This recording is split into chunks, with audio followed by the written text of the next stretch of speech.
Philadelphia Eagles and the Dallas Cowboys. The Cowboys are anywhere from 4.5 to 5.5 point favorites in this game over the Eagles. 46.5. 247 is your total. Of course, the big news, Jalen Hurts, at least out for this game, most likely, though it hasn't been official yet, but he's not going to play in the game. It's going to be Gardner Minshew going up against a Cowboys team here that, let's be honest. I mean, I'm not going to say completely choked away a win last week, but probably, fair to say they at least somewhat some chokage going on there in that game. And listen, guys, this thing got all the way to 6.5. I didn't get the 6.5. I took the 6 on the Eagles. I thought that was a bit of an overreaction when it got to 6 on the Eagles. We have seen enough of Gardner Minshew to know that he is a very, very competent and capable quarterback in the NFL. And maybe outside of the whole Jimmy G being a backup to Trey Lance, maybe the best backup situation in all of the NFL. I mean, across 30 career appearances, he has 22 starts. He's completed 63.2% of his passes, 6,000 yards, 41 touchdowns, 12 picks. Last year, he had to step in for an injured Hurts. He went 20 of 25 for 242 and 2 touchdowns. He's going to get Dallas Goedert back this week to go along with having A.J. Brown and Devonta Smith. I mean, I don't know, guys. I mean, y'all tell me what I'm missing here, but I understand 5 is a dead number and that's not the greatest or whatever, but we might see it drift back there whenever it is full on blast that Hurts isn't going to play in the game. I think that is an insta buy for me at 6 against the Cowboys. What am I missing here? Adam? What I'm seeing is the same Philadelphia team that I've seen all year long. Yeah, Jalen Hurts has been really good. But if we're really going to break this down and we're going to start to talk about, are the Eagles good because of Jalen Hurts, or is Jalen Hurts good because of the Eagles? I am absolutely leaned more onto the side of Jalen Hurts is good because of the Eagles. There's a skill set there. That's why the guy was drafted as a second-round pick. But Jalen Hurts wasn't this Jalen Hurts until they improve that offensive line to the degree that they have, until they added A.J. Brown and drafted Devonta Smith, and he's in his second year of elite play now.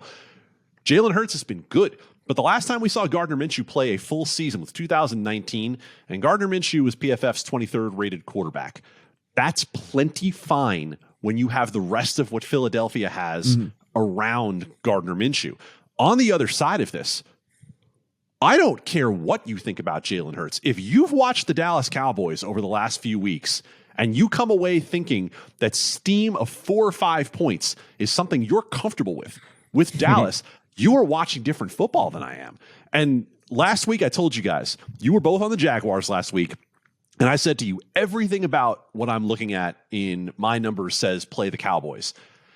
And I watched the Cowboys on the road in Jacksonville blow a 17-point lead in a game that they had no business losing. And it's exactly why I didn't bet on the Cowboys, and I'm glad I had a little bit of discipline when it comes to that game. Yes, I know it's at home. There are all sorts of factors that could say, well, this is a spot for Philadelphia to trip up. Are you sure about that? Are you sure? Because we haven't seen Philadelphia play a truly bad game all year long. Not a bad game. Even the game against Washington, think about the things that had to go wrong and the fluke things that went against them. Fumbling a ball where a guy was running in for a touchdown. That sort of thing had to happen for Philadelphia to lose a game. It has taken far less for the Dallas Cowboys to lose a game. So Matt is absolutely right on 6. And you talk about what it's going to take to get back there. As you mentioned, there's going to be the news eventually that Jalen Hurts is out. Mm-hmm. And then think about this. That is going to be the feature game on the in the afternoon slate, and Dallas is as public of a side as there is.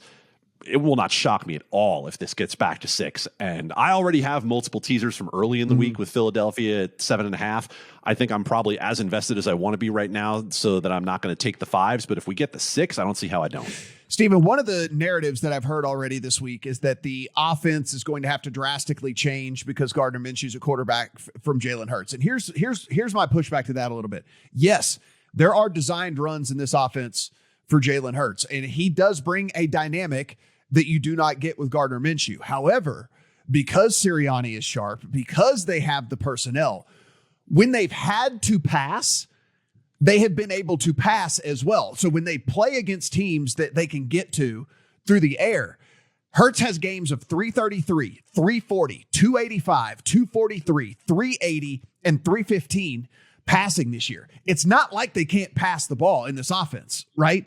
It is just sometimes the path of least resistance, and sharp coaches just go the path of least resistance. It's to run the ball. So when they've had to pass and they have gone the path of least resistance against these teams that have weak secondaries, well, guess what? You get what you get in those games when Hurts has these big passing numbers. And so, yeah, they can't have a quarterback running game here with Gardner Minshew, but that's not to say that they can't just get to one of these pass happy sides of everything and go that route. So for me, I'm big time here on the Eagles, especially at 6. If you still wanted to play them in some sort of weird, super weird teaser or something, we could do that too. Yeah, I'm on the wrong side of just bad luck here with the injury. I had him on the look ahead and a couple teasers as well. So I'm going to have to eat this and hope the Eagles win this game. But I echo everything you said, that Jalen Hurts was not the heavy favorite to win MVP, and, at worst, one of the top 2 favorites with Patrick Mahomes, because he only runs the ball. Like, they can pass the ball in this offense too. And Gardner Minshew in this offense last year threw for 68% completion percentage, more than 7 yards per attempt. So he's fine. This is the best roster in the NFL, top to bottom. Every unit that we look at all around, I think we would all agree with that. So you are not alone, Matt. Mo also bet Eagles +6 here. He talked about it at length on Beat the Closing Line and how the market sometimes overreacts to a changing quarterback when the one behind the starter is actually pretty decent. And he agrees with you that this is another example of that.